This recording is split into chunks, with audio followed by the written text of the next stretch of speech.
All right, to my by my count, we're showing a quorum.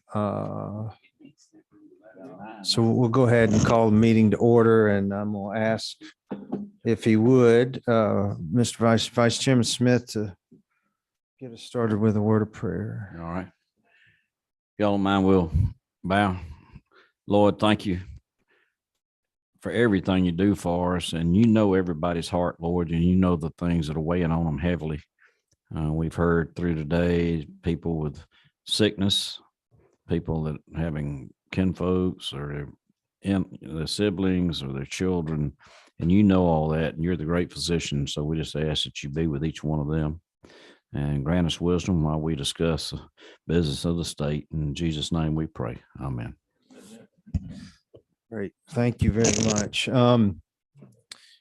We've got a hearing on HB 643. It's our first run there, and we're doing this at full committee because obviously we're right up next to crossover. But I'm going to start with House Bill 931, and Representative Cantrell has asked me to go over the substitute. You should have that in front of you. What it actually does, instead of the relatively high fiscal impact of the last iteration, this would just allow an itemization on the vehicle sold to individuals that have a wheelchair necessity or ambulatory necessity regarding a wheelchair upgrade. And that way that item could be carved out of TAVT. So if there are any questions, I'll try to answer those. Otherwise, we'll entertain a motion. I have a motion and a second. Is there any further discussion? Hearing none, all in favor, please signify by stating aye. Are there any opposed? None. Okay, bill passes. HB 1187. There is a substitute for that, but Chairman Williams is here to present the bill. You can just present from where you're at there, sir. Thank you, Mr. Chairman. This is House Bill 1187. The LC number is 432377S. I would like to thank the chairman and also Chairman Williamson and several members on this committee that have helped me with this. We've been working on this for a few weeks, and basically we're extending a sunset on these high-tech data centers, and we're trying to emphasize more rural growth and more jobs for rural Georgia. And so what this bill basically would do is it attracts hundreds of our state clients to invest in Georgia. This is not a tax credit, but it is a tax exemption. Other taxes are going to be paid: sales tax on energy, sales tax on construction materials, payroll taxes, and hundreds of clients at data centers pay personal property tax on these centers for initial purchase and each equipment refresh. And typically they're refreshing this equipment every 3 years. Additionally, these qualifying high data tech centers are prohibited from participating in other state tax credit programs. Inside the bill, it's got it divided up by 3 different classes or 3 different sizes. For high-tech data centers located in the county and the state having a population greater than 50,000, according to the U.S. Census of 2010, a creation of 25 new jobs and $250 million in aggregate expenditures incurred over any consecutive 7-year period. And we're just extending it from 2028 to 2033. And there's going to be a clawback provision, so the Department of Revenue will review these every few years. And if we see a bad actor, if we see that something has not performed like it was going to, then the Department of Revenue is going to step in. Under Section 2, high-tech data centers, less than 50,000, but between 30 and 50,000, the creation of at least 25 jobs over a 7-year period. And that the incentive on this plan, Don't tell me you got any more pages there. no, I just had one more. I just had one more, up to $75 million. And then for the last one, this is one close to my heart, and this is for population less than 30,000. being a rural boy, this affects us creation of 5 new quality jobs and $25 million in aggregate. So that's roughly the bill, sir. Thank you, Chairman. You presented this about 3 or 4 times, and sounds like you've got it in a position to really help the rural parts of our state, and have pulled back on that sunset a little bit. So thank you for your hard work on this. What's a will of the committee? 25 is blinking. Okay. All right. So we have a motion to pass. We have a second. Is there any further discussion? 27. Thank you, sir. Thank you, Chairman. I just want to thank you for bringing these changes to this bill. I think that this bill could very well bring broadband to rural Georgia much faster and let the private sector help drive that conversation as we get those trunk line moved into rural Georgia. So I just appreciate you bringing this bill. Thank you, Mr. Chairman. I wish I could take the credit, but it was really the brainchild of the 2 chairmen sitting to my left, and actually Vance as well. So thank you guys for your help. All right. I see no more discussion. All those in favor, please signify by stating aye. Those opposed? Sign. Bill passes. Thank you very much. Ask our Vice Chairman of the Sales Tax Committee, Representative Bentley, to present House Bill 1278. You're fine right there. Are you 3? I am. All right. All righty. Thank you, Mr. Chairman, and good afternoon, members of the committee. I bring to you House Bill 1278. I have a substitute, which is LC 432306S. Do you all have the same thing? You don't have that?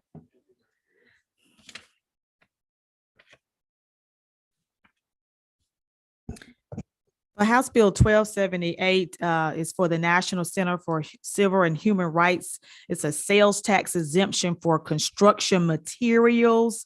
The center will invest over $30 million into this expansion. They're planning to expand the facility, the Civil and Human Rights facility located in downtown Atlanta. And House Bill 1278 provides a sales tax exemption for construction materials. The facility was built in 2014 and operate primarily as a museum. And the center leadership has plans to expand the facility because of the number of attractions that they have been receiving since it was first built. And this expansion will really help the state of Georgia with economic development and bring more revenue into the state of Georgia. But this bill only asks for an exemption for construction material. Do we have the same? We do not, Representative. What number is yours? You say you have again? I have LC 432306S for House Bill 1278, but I noticed on the iPad here, the LC numbers are different. Am I reading the right thing? You are reading the right thing, and it's the latest one that we had was, I believe, 2291S. Okay. I'll tell you what, we'll have to come back to it if you will, in 3 or 4 minutes. I think Blake, and we can confer and try to get the right LC number uploaded. And Sure. then we'll try to make sure we note any of the changes. And Yes. Thank you. 25 is blinking. Did you have a? Is it the same thing? Yes, sir. Yes, sir. And I don't know if it changed in the bill, Representative Bentley. Yes. Just looking at the line 16 on the 2291S, which said special event space and retail space. I didn't know, does retail space mean just like a gift shop under the museum, or could it mean subleased to other entities? Right.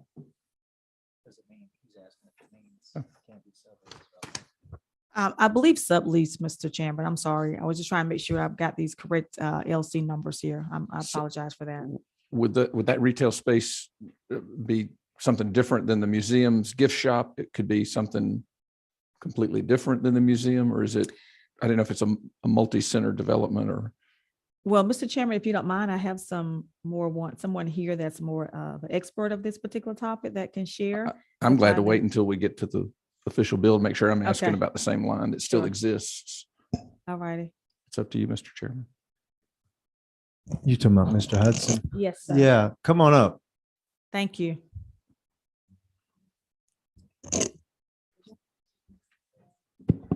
Mr. Chairman, good afternoon. My name is Brian Hudson, and I'm here on behalf of the National Center for Civil and Human Rights. Thank you. Thank you, Representative Bentley. Thank you, Mr. Chairman. Chairman Newton, to your question, that would be the gift shop, basically. Yes, sir. And I believe, not to confuse things, but I think the LC number that you mentioned, Mr. Chairman, is the correct one. Oh, we do have the correct sir. LC loaded up. Yes, sir. Okay. All right. Very Sorry, good. sorry for the confusion on that. So. All right. Could you, maybe would you just let us know what the version is? Sure. And we have them both loaded at present. So I'll defer to the author Sure. and y'all to Yes, tell sir. us which one, but sounds like we had the Yes, Mr. Chairman. So the original bill limited it to amount of square space that each one of these facilities has. And that was based on the original exemption that passed in 2015 through this body. And that was very specific to the Civil and Human Rights Center downtown Atlanta.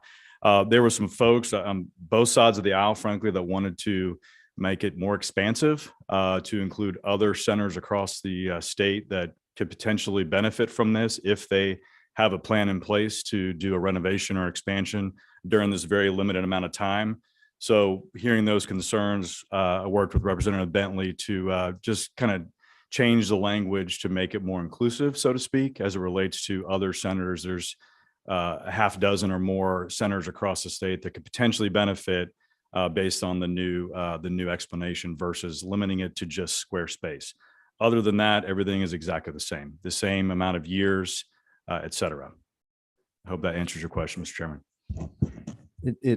It does. Are there any other questions from the committee? We have heard this bill in subcommittee.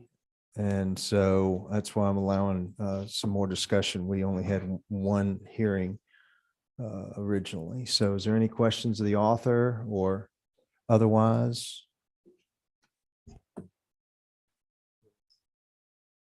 Now, which LC number are we using? The 2291S, I believe, is the one that So we're working off of. 2291S, the original one. Okay. That's thank you. correct. So we had And- the one that we had originally uploaded. And it would include any other expansion or any other new museum?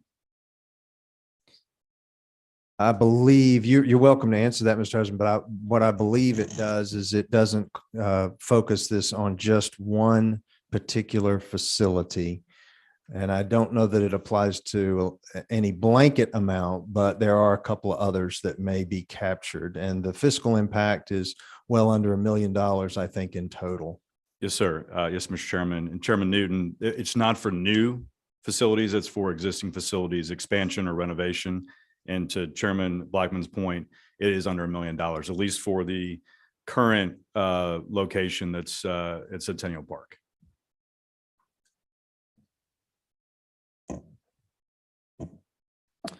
I don't see any more questions. Thank you. What's the will of the committee? The motion do pass and a second. Is there any further discussion? Hearing none, all those in favor, please signify by stating aye. Aye. Any opposed? Did you eat a salad too? You didn't eat? Something. Mhm. Was that I opposed? don't, Yes. I don't hear any opposed, Representative Bentley. So bill passes. Congratulations. Thank you on the rules. Thank you, members of the committee. And we have one further measure that is back. We have a hearing on is HB 643. Representative Bernal, I will turn the floor over to you and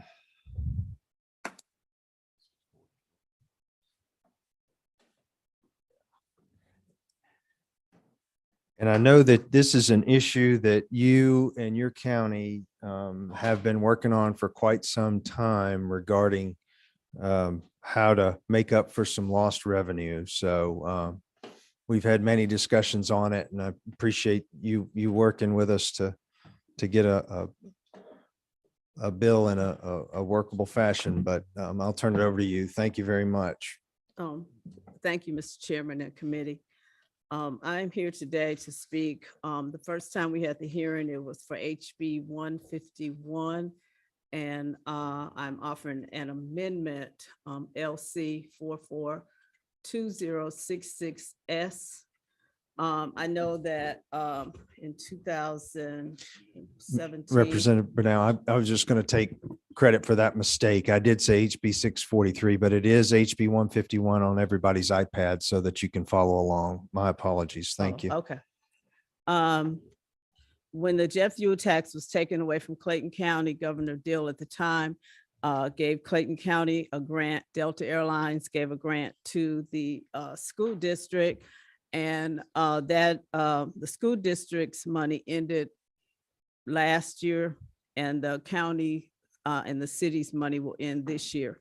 I know that for some, it seems as if Clayton County is always coming, but Clayton County, I will continue to come until we are able to make a difference for the members of my community, just like I would expect that you all will do for your community.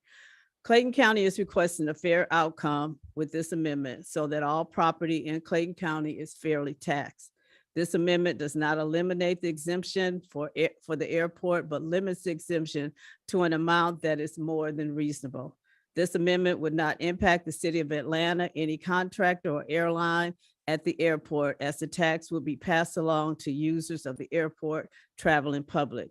No other airport in Georgia would be impacted, as Atlanta is the only extraterritorial airport in Georgia. The Atlanta airport is well subsidized by FAA, has received almost $400 million since the pandemic began. Taxation of the airport property is allowed by the FAA.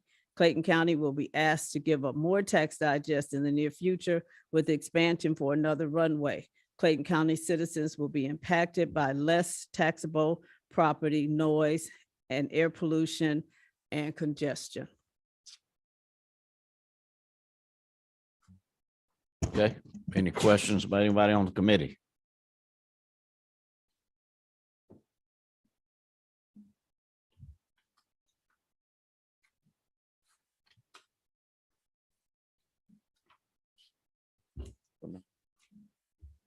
$15. Wait, I got one down here first. 26. Miss Penny, Miss Houston. A comment first. I wish we could do something so you didn't have to come back and ask us all the time. Thank you. And the next thing, do y'all get any part of the sales tax of things that are sold in the airport? Not for the things sold in the airport, no. You talking about for the concessionaire? Concession stands and the food and all that. Y'all get a certain percent of the sales tax? Why not? I thought that we didn't get anything from the concessionaires anymore. I would have to check that and see. Okay. Thank you. Since it's in your county, you deserve a little bit. Thank right. you. Ms. Penny, I may have Representative to, Knight. I may have to go back and research, but this goes back to a lot of issues around, and people remember the usufruct. The usufruct, we had some ad valorem bills in regards to the airport.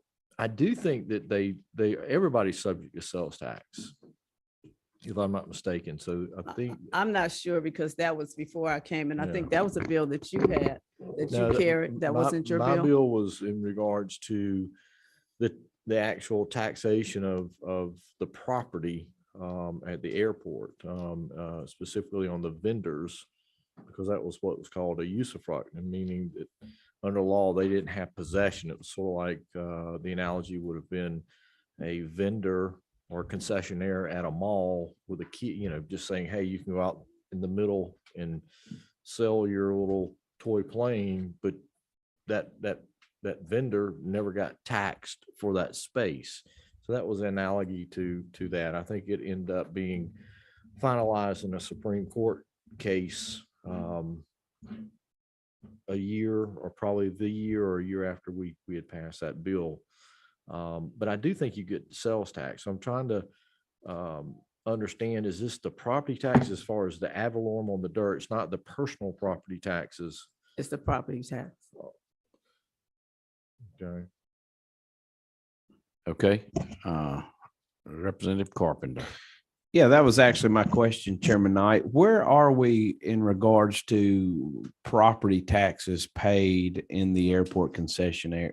Do they pay Clayton County out? Do they pay leasehold improvement taxes and lease taxes to Clayton County as we sit? Mr. Chairman, I think it's on the equipment. They do have personal property taxes. But as far as ad valorem tax on the actual physical structure, no, that was what it was about. That's what your bill addressed, Yeah. because I know that was a big issue at one point, right? It was Yes. that they were actually going in, it was state property in some other instances, and they were going in and charging leasehold improvement taxes and life of lease taxes. So all that was addressed through your Yes. legislation. And the Supreme Court, I think, also Threw it out. ruled that way too. Okay. Any other comments?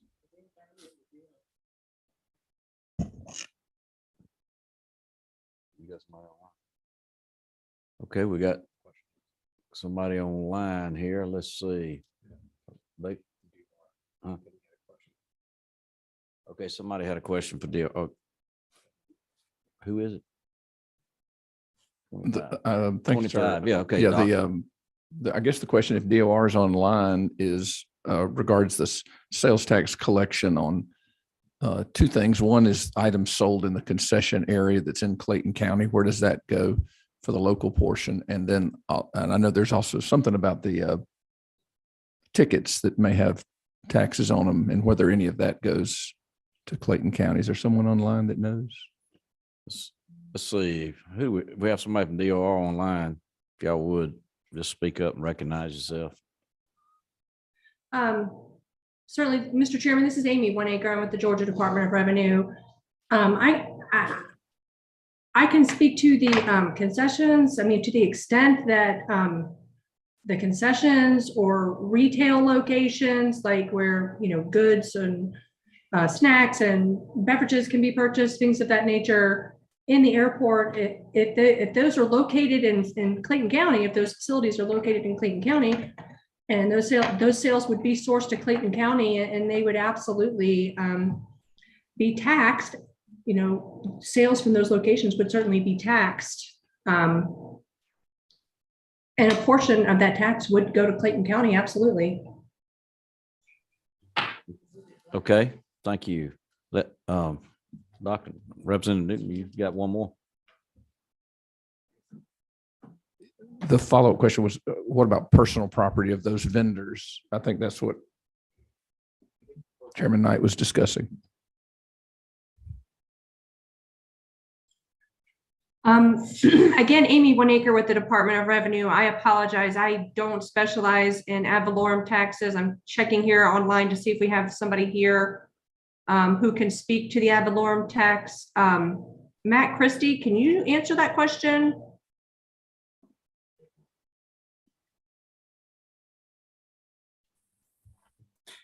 I'm sorry. Hi, this is Matt Cristy. I don't know that I can speak to that specific question with an ad valorem tax. I'm not sure that we have anybody immediately available that specifically, because I'm not sure if there might be an exemption of some kind. Maybe if you could get that and let us know what you find out, contact the correct person and let us know what they have to say about that question.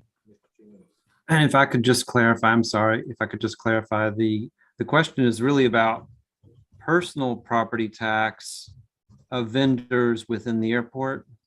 Correct. Yes, we will get on that. Thank you. Okay, thank you. I have Representative Knight first, and then I'll come back. Yeah, Matt, just to follow up, Representative Knight here, I think the personal property taxes, in other words, on equipment, are subject to taxation. it is the actual ad valorem tax of, the space, the building, the terminal itself, which was in question, if I remember correctly. And the vendors were actually getting a property tax, they were getting assessed and getting a property tax bill for their portion of,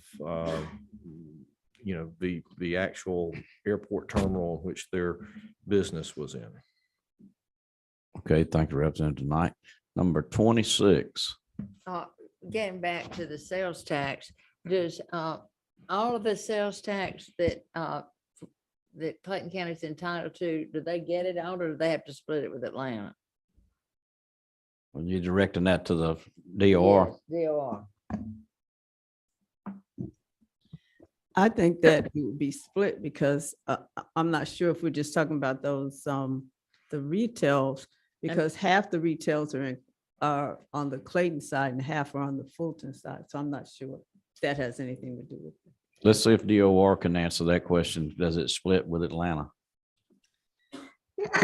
So the sales tax would be charged based on where the sale is sourced. So if the sale takes place in a venue at a gift shop or a restaurant or something on airport property that is located within Clayton County, then Clayton County tax should be charged and assessed, and then Clayton County would certainly get 100% of that sales tax. But to the extent that a sale takes place in the Fulton County portion of the airport at a restaurant or a venue in Fulton County, then the sale would be sourced to Fulton County and Fulton County would get that sales tax. So it depends on where the sale is sourced, and that would be sourced to the location within the airport where the sale takes place. So if that is split between two counties, then certainly the sales tax could be split based on where the sale takes place. Okay, let's go one more then. Representative Carpenter. Thank you, Chairman. Is there a member of surely Clayton County's Tax Commission office or somebody should be following this piece of legislation? Is there somebody online or in the crowd that they may be able to answer that property ad valorem tax piece? Well, I would think.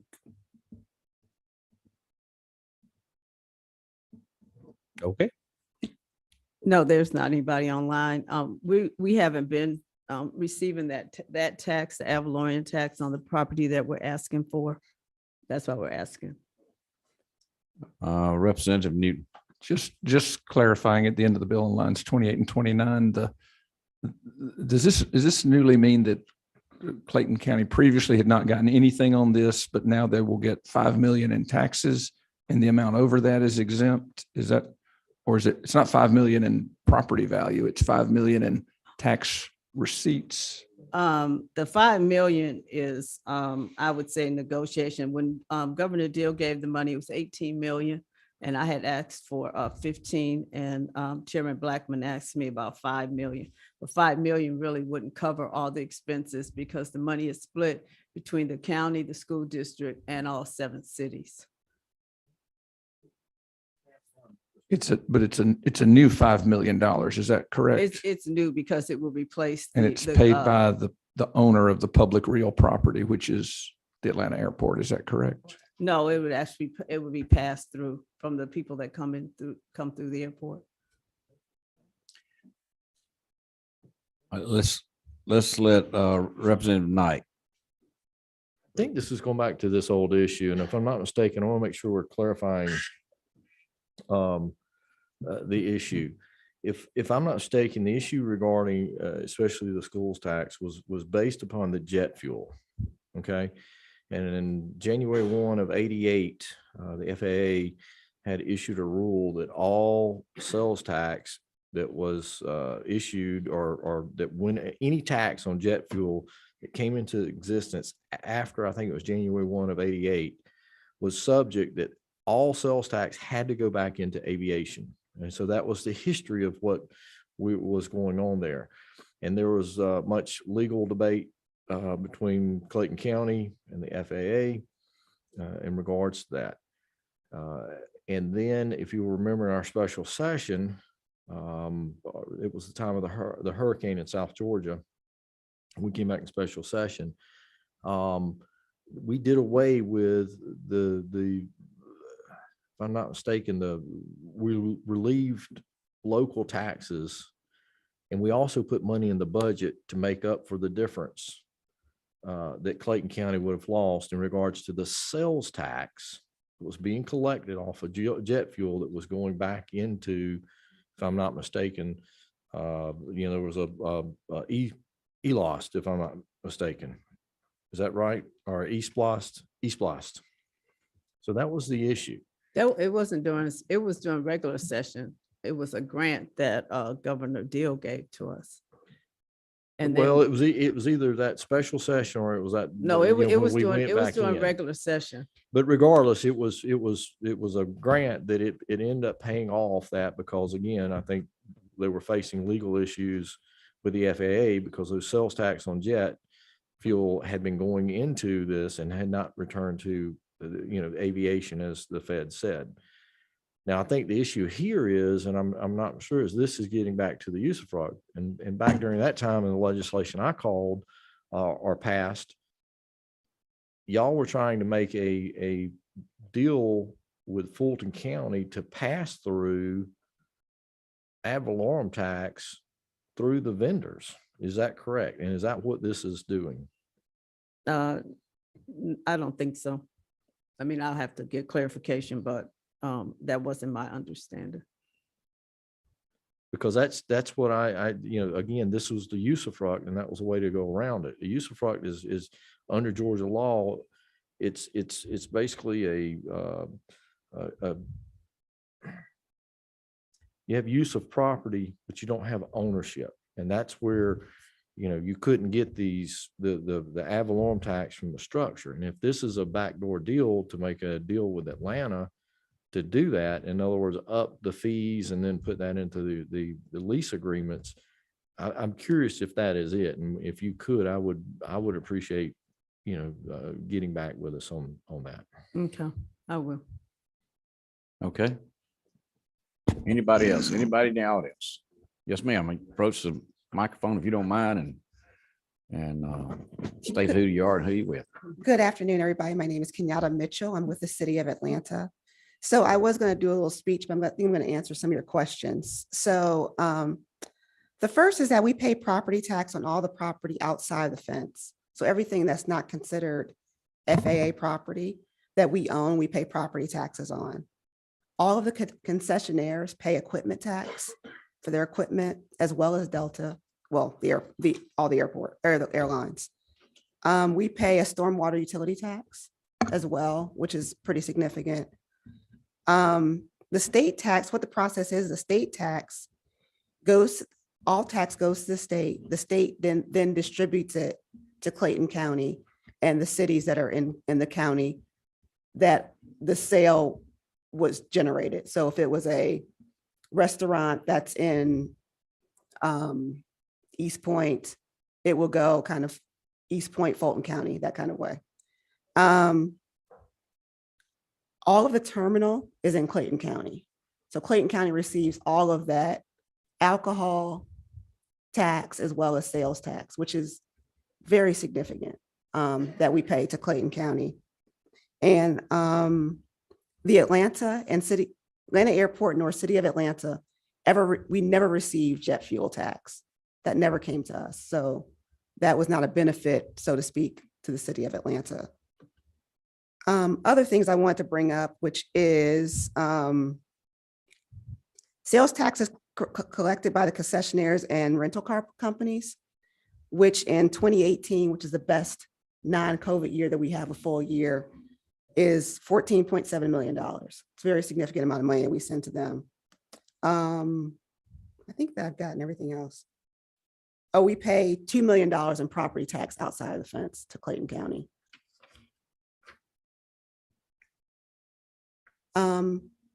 Clayton County does provide services to the airport that we pay for.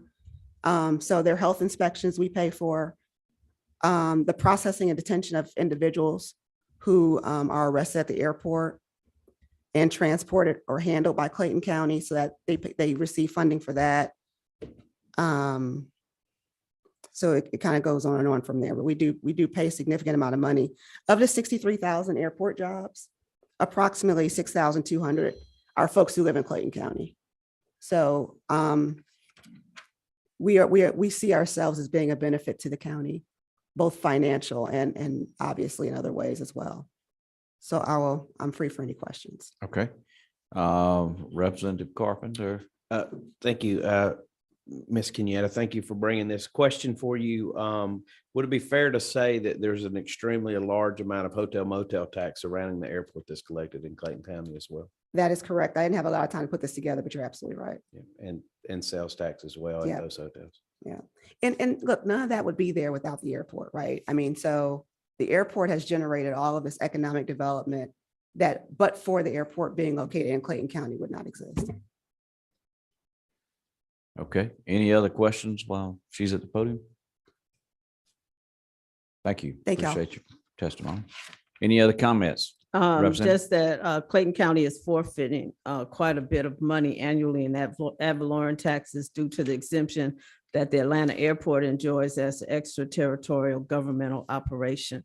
So because of that exemption, which is what we're asking, is that we don't have to get rid of the exemption, but the exemption is limited so that Clayton County can be paid the portion for the loss of the $18 million from the tax revenue. All right. Any other comments? This is a hearing only. The chairman told me and representative knew that also, but just any other comments while we're here, while everybody's in the room? Okay, hearing none. Thank you, Okay. Representative. And at the end of the day, as I said, our county deserves equal fairness as any other county in the state of Georgia. And that was one of the reasons why Governor Deal did give us that grant, because he recognized the fact that, if one county goes down, the whole state goes down. Yes, ma'am. All right, Pre- thank you. Yes, ma'am. Thank you for your presentation. Thank you, members, and meeting adjourned.